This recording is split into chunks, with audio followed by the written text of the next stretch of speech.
अरे काका काकू तुम्ही इकडे कसं काय? अरे उद्या गावात जत्रा नाही का म्हणून आलोय. पाहुण्यांच्यात राहणार आहे आज. अहो आपल्या घर असताना पाहुण्यांच्या घरी कशाला राहताय? चला किंवा आपल्या घरी. तुमची एवढी शिकवली त्यात तुम्हाला जागा पुरत नाही आणि आम्ही आल्यावर काय मग विचारायलाच नको. आम्हाला मात्र आईच पैस जागा लागते.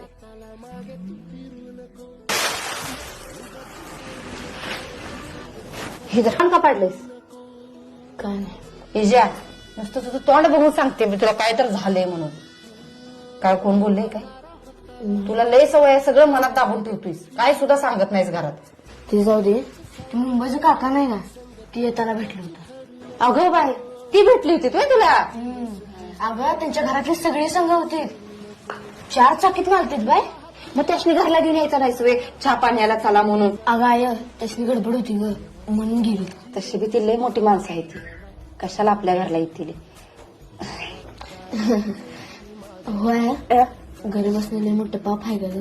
ज्याची त्याची परिस्थिती असते. तू आगावानी आहेस, मस्त बदलशील आपली परिस्थिती. हा जा मला लय भुका लागल्यात, भाकऱ्या कर जा. करते. आय म्हणते ती खरं, ज्याची त्याची परिस्थिती असते. या भावकीला दाखवून द्यायसाठी का होईना, पण मी माझी परिस्थिती एक दिवस नक्कीच बदलणार. मग तर माझ्या आई बापाला इज्जत देतील का नाही. मला किती बी कष्ट करायला लागू दे, मी करणार.